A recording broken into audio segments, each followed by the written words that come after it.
Assalamualaikum warahmatullahi wabarakatuh. Jumpa kembali di channel Sunyi Sepi.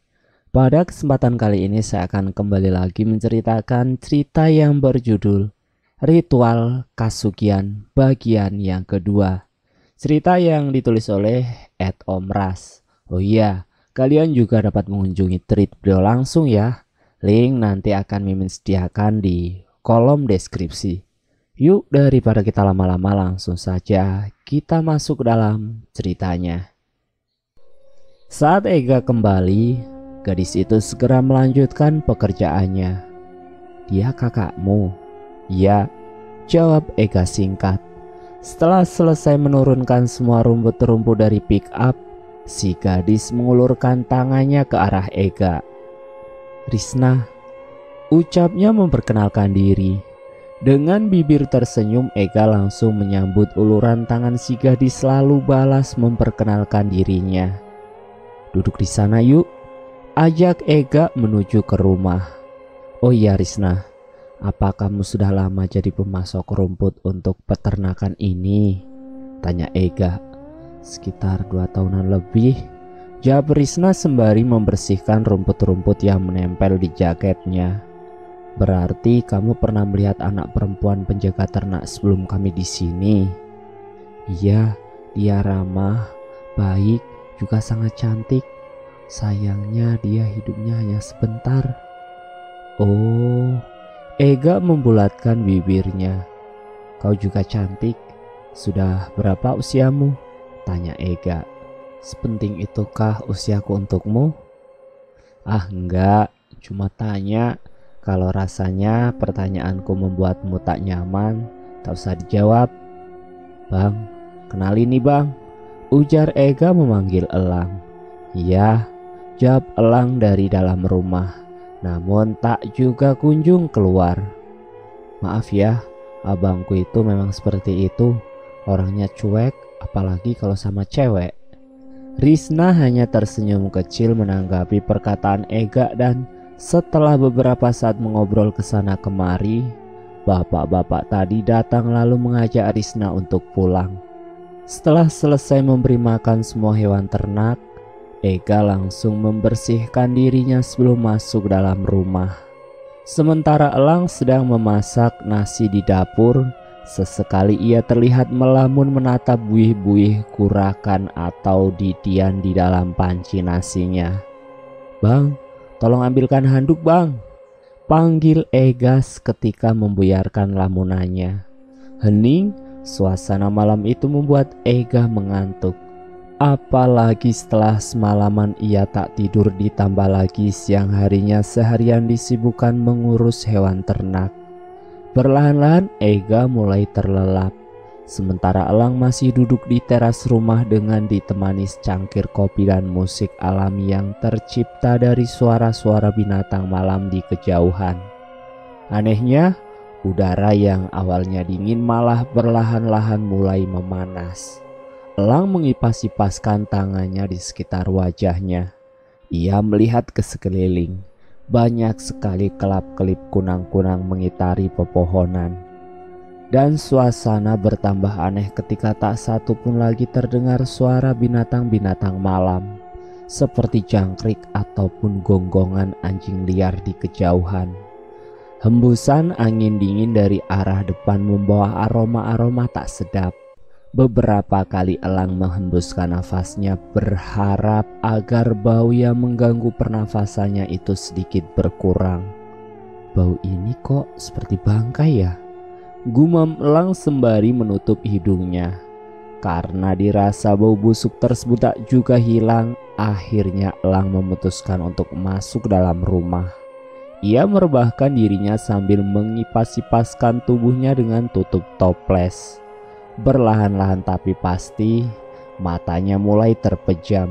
Di antara sadar dan tidak, Elang merasa seperti sedang diendus oleh sesuatu di bagian wajahnya. Namun saat ia membuka matanya, tak ada siapapun di sekitarnya. Merasa itu hanyalah mimpi, akhirnya Elang kembali melanjutkan tidurnya. Dan kali ini, saat ia mulai tertidur lagi, Elang mulai mendengar suara seorang wanita yang tengah bernyanyi di dekatnya. Dengan agak kesal, Elang pun membuka matanya sembari bangun. Di sudut ruangan, ia melihat seorang wanita mengenakan gaun berwarna putih yang sedang duduk menghadap di dinding. "Kau siapa?" tanya Elang. "Na na na, na na na na na na." Perempuan itu terus saja bernyanyi dengan lirik dan nada yang sama berulang-ulang. Karena merasa kesal pertanyaannya tak dijawab, akhirnya Elang langsung beranjak mendekati si perempuan. Dan saat tangannya hampir menyentuh bahu si perempuan, akhirnya perempuan tersebut memalingkan wajahnya kepada Elang dan "Herni?" Perempuan itu tersenyum dan beranjak berdiri. Ia mendekati Elang yang terus berjalan mundur. Dan saat tubuh Elang terpojok ke dinding, perempuan tersebut meneriaki Elang. "Kenapa kau tinggalkan aku?" teriaknya dengan suara lantang. Kulit wajahnya perlahan-lahan terkelupas dan berdarah. Kedua bola matanya pun pecah dan cairannya mengenai wajah Elang. Wajah Herni benar-benar menjadi tak berbentuk, hanya menyisakan tengkorak yang memiliki sedikit rambut. Dan tiba-tiba, jerit Elang terbangun dari tidurnya. Saat ia tahu yang ia alami hanya sebuah mimpi, Elang menghela nafas lega. Ia mencoba mengatur nafasnya. Lalu bersamaan dengan itu, kepalanya menjadi pening. Elang melihat Ega, sang adik, masuk dan mengotak-atik tas miliknya. Lalu mengambil pisau yang entah sejak kapan berada di dalam tasnya. "Gak, kau mau apa? Hah?" bentak Elang. Namun bentakan dari sang kakak tak membuat Ega menghentikan langkahnya. Ia tetap keluar sambil memegang pisau. Elang yang khawatir dengan adiknya itu pun langsung beranjak dari tempat tidur dan berusaha mengejar adiknya. Anehnya di sini adalah kaki Elang yang harusnya masih sakit tiba-tiba sudah sembuh. Ia bisa berlari mengejar Ega. Akan tetapi saat akan keluar dari pintu, tubuh Elang seperti terhalang oleh dinding transparan hingga membuatnya tak bisa untuk keluar. Rasa pening di kepalanya semakin menjadi. Saat ia memejamkan matanya, terdengar jelas suara dari Ega tengah memanggil-manggil nama Elang. Cerita beralih dari sudut pandang Ega. Setelah berhasil mengikat tubuh Elang dan menyiramnya dengan air, Ega berusaha menyadarkan sang kakak yang seperti sedang kerasukan tersebut. Segala cara yang ia ketahui sudah ia terapkan untuk menyadarkan si kakak, tapi tampaknya sama sekali tak membuahkan hasil.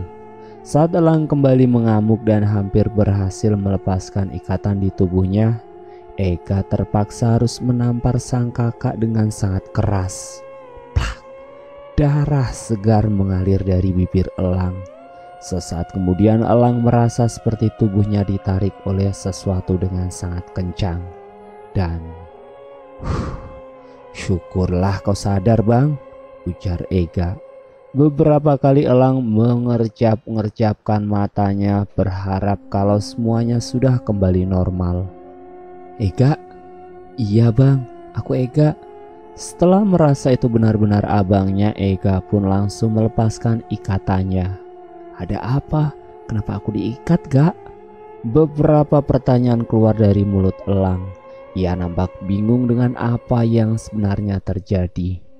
"Abang mengamuk, bahkan hampir saja membunuhku, Bang. Lihat, abang dengan sengaja melukaiku," jawab Ega sembari memperlihatkan lukanya. Elang menggeleng. Mana mungkin ia melakukan kekerasan kepada adik kesayangannya itu. Beberapa kali Elang memukul-mukul kepalanya dengan tangan, berharap akan mengingat apa yang sudah terjadi. Namun tak satu pun ia ingat selain kejadian yang ia alami di mimpinya tadi. "Aku tidak ingat, aku gila, aku benar-benar sudah gila," ujar Elang semakin kuat memukul-mukul kepalanya.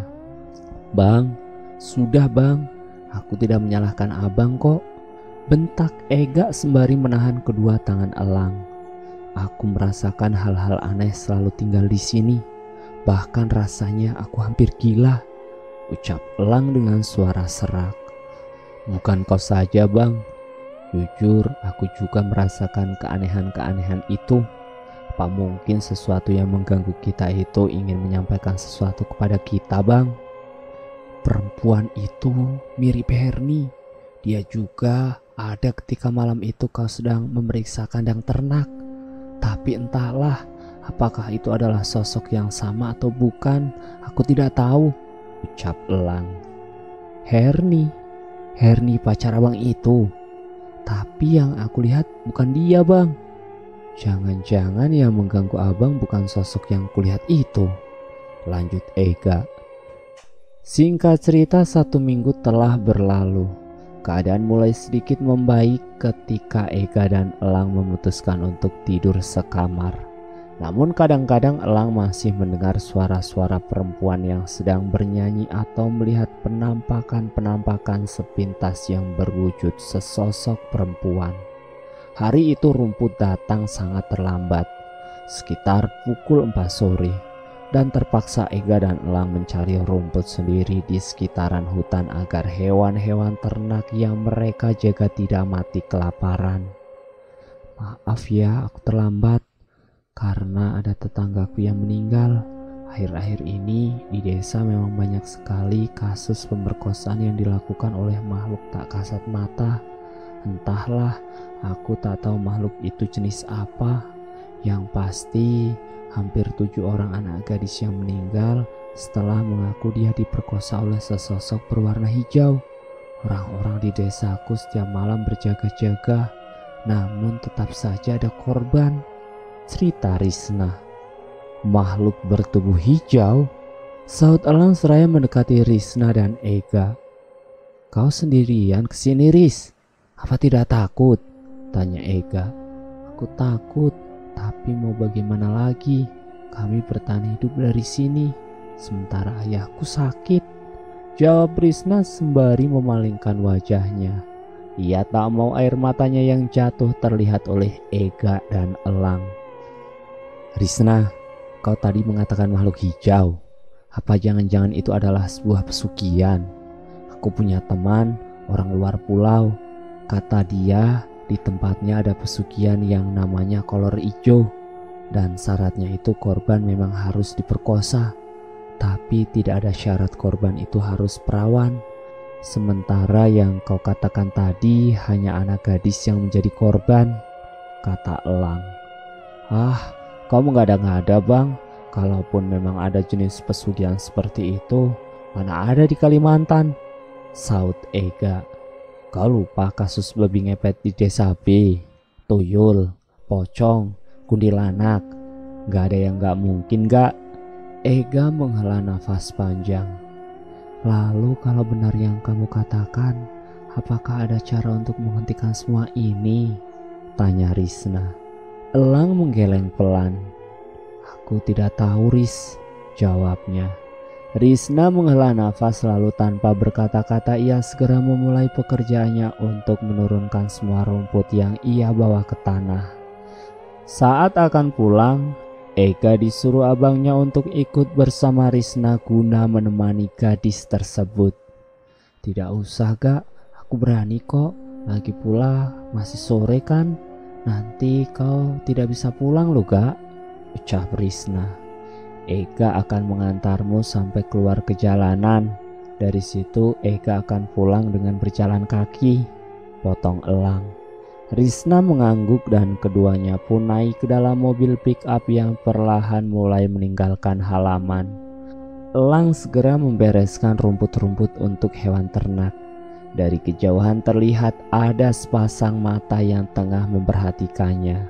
Hingga akhirnya pemilik mata tersebut langsung berlari ke arah Elang. Elang yang kaget refleks menjatuhkan rumput-rumput yang ia bawa dan segera memasang kuda-kuda. Namun setelah Elang melihat seorang ibu-ibu yang datang, akhirnya Elang menarik nafas lega. Ibu mau cari siapa ya? Tanya Elang dengan pelan. Tolong anakku, isaknya. Memangnya anak ibu kenapa? Diperkosa. Mendengar kata diperkosa, Elang terlihat panik. Di mana anak ibu sekarang? Di rumah. Sekarang ibu tunjukkan rumahnya di mana? Ibu-ibu yang ternyata adalah Sari, istrinya Ateng itu pun langsung bergegas berlari menuju ke rumah perkebunan karet yang ia tempati bersama anak dan suaminya. Diikuti oleh Elang yang juga ikut berlari, meski kakinya belum sembuh total. Rasa sakit dan nyeri di kakinya tak lagi ia hiraukan. Singkatnya, mereka sampai di rumah yang ditempati oleh keluarga Ateng. Saat Elang masuk ke dalam rumah, matanya tertuju pada seorang laki-laki yang tempo hari pernah datang ke rumah peternakan. Dan terlihat anak dari Ateng dan Sari sudah dalam keadaan tak bernyawa. Ibunya menangis jadi-jadinya. Sakit, sedih, sesak, semua yang ia rasakan saat itu berubah menjadi satu dalam tangisan. Nafas Elang turun naik, ia tak bisa berkata-kata. Dan hal yang paling memilukan adalah ketika jenazah anak mereka diangkat, kasurnya sudah dipenuhi dengan darah dan nanah, membuat sesak Elang yang menyaksikannya. Pasangan suami istri tersebut lalu saling menyalahkan satu sama lain. Mereka berkelahi saling bentak tanpa mempedulikan Elang yang ada di situ. "Diam!" teriak Elang. "Orang tua macam apa kalian ini? Hah? Hanya bisa saling menyalahkan. Anak kalian tak akan bisa hidup kembali walau kalian berdua bertengkar sampai saling bunuh sekalipun," bentak Elang. Keduanya terdiam.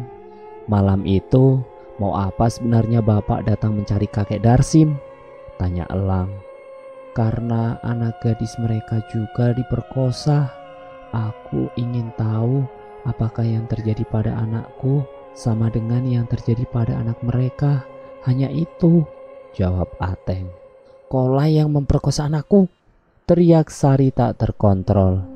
"Aku ayahnya, mana mungkin aku berbuat seperti itu pada anak kandungku sendiri," balas Ateng.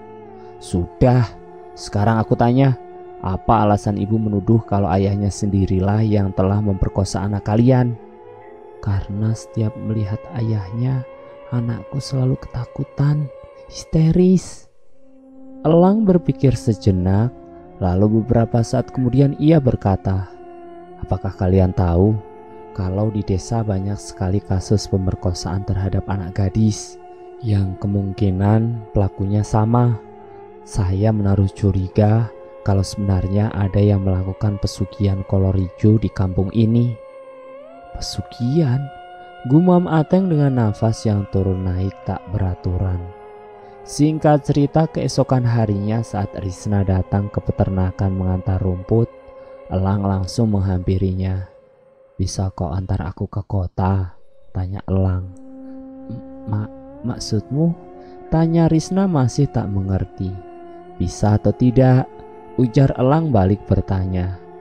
Risna terlihat bingung, tak tahu harus menjawab apa. "Tapi jelaskan dulu untuk apa mau ke kota," ucapnya kemudian. "Aku ingin menemui temanku. Ada yang perlu kubicarakan. Soalnya ini penting sekali." "Iya, tapi masalah apa dulu?" "Aku tidak bisa menjawab iya atau tidak kalau kau sendiri tidak mengatakan alasannya secara jelas." "Bang, biar aku yang menjelaskan kepadanya," potong Ega. Sementara Elang masuk dalam rumah untuk mengambil tas dan beberapa peralatan yang mungkin ia butuhkan saat di perjalanan. Beberapa saat kemudian ia keluar lagi. "Bang," panggil Ega. Elang mendekat. "Baiklah, aku akan mengantarmu. Tapi sebelum malam kita sudah harus pulang. Karena kalau tidak orang tuaku pasti akan mencariku," kata Risna. "Kita izin dulu ke rumahmu. Karena aku tidak bisa menjanjikan kita pulang sebelum malam atau malah lewat tengah malam," ucap Elang. "Aku pasti tidak akan diizinkan," potong Risna. Kau adalah orang asing bagi kami. Kami mengenalmu hanya dari peternakan ini. Bagaimana mungkin orang tuaku akan mengizinkan aku pergi bersama denganmu? Apalagi dengan maraknya kasus pemerkosaan di sini. Sudah dapat kupastikan aku tak akan diizinkan, lanjut Risna. Elang menghela nafas panjang. Jarak dari desa ke kota terbilang sangat jauh. Apa mungkin mereka akan kembali sebelum malam? Pergilah bang, aku bisa mengatasi masalah di sini. Elang memeluk adiknya. Hati-hati gak, jangan lupakan parangmu. Tetaplah waspada, jangan lengah, kata elang sebelum pergi. Risna, kau saja yang menyetir, nanti kutunjukkan jalannya, ujar elang kepada Risna yang tengah menatapnya. Mobil pickup tersebut pun perlahan-lahan mulai meninggalkan halaman, di mana Ega masih berdiri mematung menatap pickup itu sampai benar-benar hilang dari pandangannya. Saat sampai di jalan besar, Risna mengemudikan pickup tersebut dengan sangat lincah, mendahului mobil-mobil lain yang satu arah dengan mereka. Risna, apakah pemilik peternakan yang kami jaga itu orangnya kaya raya? Tanya elang saat di jalanan yang sunyi. Dibilang kaya ya memang kaya, tapi ada satu lagi pengusaha karet yang sangat kaya melebihi bos kalian itu. Namanya Pak Warto. Rumahnya paling besar di desa. Sawah yang ia miliki saat ini berhektar-hektar luasnya. Bahkan semua orang yang bekerja di tempatnya dibuatkan rumah masing-masing. Dulu aku pernah ingin ikut bekerja kepada Pak Warto, namun aku takut saat berada di rumahnya. Besar tapi terkesan menyeramkan, cerita Risna sembari bergidik. Apa jangan-jangan Pak Warto itu yang melakukan pesugihan kolor ijo, Ris? Risna mengerutkan keningnya, sementara matanya tetap fokus dengan jalan di depan. Aku rasa tidak mungkin, karena dia yang sangat berambisi untuk menangkap pelaku pemerkosaan, dan dia juga yang membayar orang-orang di desa untuk berjaga-jaga setiap malam, jawab Risna. Bisa saja kan, itu hanya kedok. Jangan berburuk sangka gak baik, potong Risna. Saat di persimpangan ada sebuah truk besar melaju kencang dan hampir menabrak pick-up yang dikemudikan Risna. Tapi untungnya Risna dengan cepat menghindar, hingga tidak terjadi apa-apa kepada keduanya. Ya Tuhan, hampir saja kita mati, ucap Risna. Wajahnya terlihat pucat sekali. Yakinlah Ris, bahwa kita akan baik-baik saja dan selamat sampai ke tujuan, kata elang. Meski jauh di dalam hatinya, elang juga merasakan takut dengan apa yang baru saja terjadi itu. Singkat cerita, akhirnya pick up yang dibawa oleh Risna dan elang tersebut sampai di sebuah rumah kos-kosan. Elang turun, kakinya melangkah pelan menuju kamar paling ujung yang bernomor 12 tersebut. Lama sekali elang mengetuk pintunya, namun tak ada siapapun yang membukakan pintu. Mau cari siapa, Mas? Tanya seorang pemuda kepada elang. Orang yang tinggal di sini adakah? Sudah pindah sekitar 2 hari yang lalu, jawab pemuda tersebut. Astaga, kamu tahu kemana pindahnya? Tidak tahu, dia tidak bilang apa-apa. Wajah elang nampak sangat kesal. Pencariannya dari jauh ternyata tak membuahkan hasil.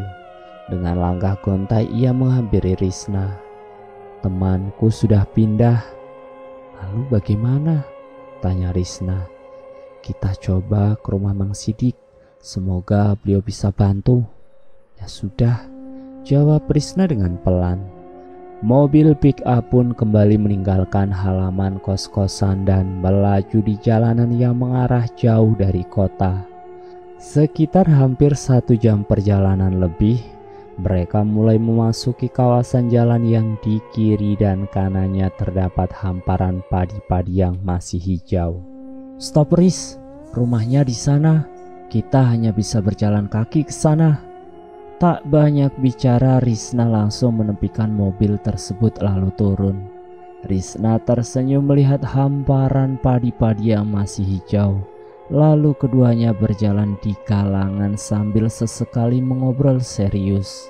Sekitar beberapa menit berjalan, akhirnya mereka sampai di rumah yang berada di tengah sawah milik Mang Sidik tersebut. Keduanya disambut dengan hangat dan ramah oleh Mang Sidik dan istrinya. Lalu tanpa basa-basi, Elang langsung mengutarakan maksud kedatangannya ke tempat itu. "Aku juga pernah mendengar ritual pesugihan itu, Lang," ucap Mang Sidik. "Masalahnya, Mang, di desa yang saya ceritakan tadi sudah banyak sekali gadis-gadis perawan yang jadi korban. Apakah Amang tahu bagaimana cara menangkal atau menyudahi semua teror itu, Mang?" tanya Elang.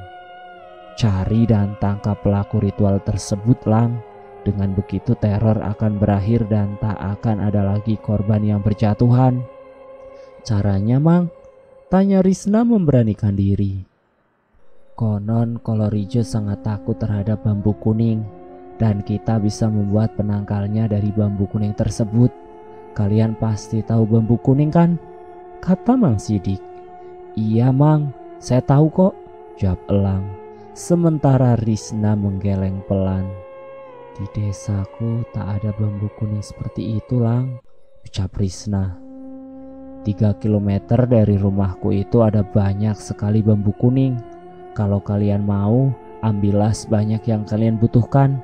Nanti bambu-bambu itu ditaruh di depan rumah ataupun pintu, agar makhluk tersebut tidak berani masuk." Elang mengangguk. "Kalau begitu kami berdua minta bambu kuning yang tadi Amang katakan saja. Kebetulan teman saya ini membawa pick up, jadi kami bisa gunakan untuk memuat cukup bambu-bambu itu, Mang," kata Elang. "Baiklah kalau begitu, jangan buang waktu lagi. Lebih baik kita segera berangkat sebelum malam," ujar Mang Sidik. Singkat cerita, Elang, Risna dan dibantu Mang Sidik sudah berkali-kali mengangkut bambu-bambu kuning yang mereka tebang ke dalam pick up. Meski jarak yang mereka tempuh cukup jauh, namun kedua anak muda itu nampaknya begitu semangat sehingga mampu melawan rasa lelahnya. Menjelang Isya, barulah pekerjaan mereka selesai. Saat akan pamit pulang, Mang Sidik malah memukul punggung Elang dengan bambu tamiang. Sontak Elang menjerit kesakitan, yang tentu menarik perhatian Risna. "Buka bajumu," suruh Mang Sidik yang mau tak mau terpaksa harus dituruti oleh Elang. Masih dalam kebingungannya, Elang merasakan Mang Sidik menempelkan tangannya di punggung Elang, lalu seperti sedang mengambil sesuatu, kemudian melemparnya. "Sudah, kalian boleh pergi," ucap Mang Sidik. Kemudian Elang menatap Risna yang juga terlihat kebingungan. "Kami pamit pulang, Mang. Nanti kapan-kapan kami akan kemari lagi. Terima kasih ya, Mang, sudah membantu kami," ucap Elang dan Risna bersamaan. "Sama-sama, semoga kalian berhasil menangkap pelakunya ya, Lang." Mang Sidik tersenyum seraya melambaikan tangannya. Perlahan-lahan pick up yang dikemudikan Risna itu pun membelok dan meninggalkan tempat tersebut. Jalanan malam itu begitu lenggang, tak banyak percakapan antara keduanya. "Kau lapar, Ris?" tanya Elang saat mereka melewati warung tenda di pinggir jalan. "Rasa takut akan dimarahi ayahku lebih kuat ketimbang rasa laparku, Lang," jawab Risna sambil tersenyum. "Maaf ya, Ris, aku melibatkanmu dalam masalah ini, tapi aku berjanji akan membela kamu jika nanti orang tuamu marah. Aku siap memasang tubuhku jika ayahmu ingin memukulmu," ucap Elang dengan lembut. Raut wajah Risna seketika berubah malu-malu. Sikap tomboynya mendadak hilang. Ia begitu salah tingkah mendengar ucapan Elang, laki-laki yang sudah dari awal pertama telah mengambil hatinya. "Stop sebentar, Ris. Tolong, ada sesuatu yang menggigit punggungku," ujar Elang seraya memperlihatkan punggungnya kepada Risna. "Ya Tuhan, punggungmu memar, Lang. Biru, kenapa bisa begini?" kata Risna dengan bergetar. "Mungkin kena rotan yang Mang Sidik tadi, Ris," jawab Elang seraya menutup kembali punggungnya. Tapi tadi pukulan Mang Sidik pelan sekali, Lang. Mana mungkin bisa membekas seperti ini? Bantah Risna yang memang melihat kejadian tadi. Elang tak bisa berkata-kata. Apa yang dilihat Risna jauh berbeda dengan yang Elang rasakan saat Mang Sidik memukulnya tadi. Rasanya seperti dipukul dengan kekuatan penuh. Bisa bayangkan sendiri betapa sakit dan pedihnya terkena pukulan rotan yang dipukulkan dengan sekuat tenaga. Kata apa, Lang? Masih sakitkah punggungmu? Tanya Risna nampak khawatir. Sudah tidak kok, Ris, jawab Elang dengan singkat. Sengaja ia berbohong agar Risna tetap fokus mengemudi. Saat sampai di daerah perkebunan karet, terlihat kabut tebal memenuhi jalan. Lampu mobil seakan tak mampu menembus kabut tersebut. Dan tiba-tiba Risna menatap Elang dengan tatapan ketakutan. Mungkin itu hanya binatang buas, Ris. Teruskan saja, ujar Elang sembari menghela nafas panjang. Risna terus melajukan mobilnya hingga keluar dari kabut. Saat akan berbelok ke arah peternakan, secara kebetulan cahaya lampu mobilnya mengarah ke pinggir jalan.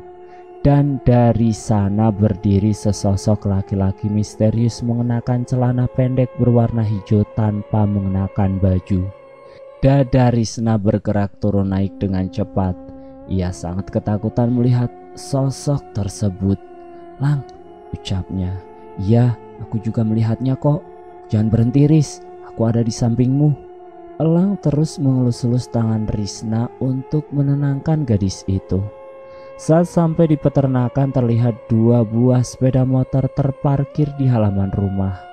Itu ayahku, Lang, ucap Risna bergetar. Tenang, jangan gugup, aku yang akan bicara kepada ayahmu, Ris. Deru mesin mobil membuat orang-orang yang berada di rumah tersebut keluar. Mereka berdiri menatap dengan tatapan tajam, sementara Ega berdiri di pojokan dengan wajah yang menunduk. Hahaha, aku kira kau pemuda baik-baik.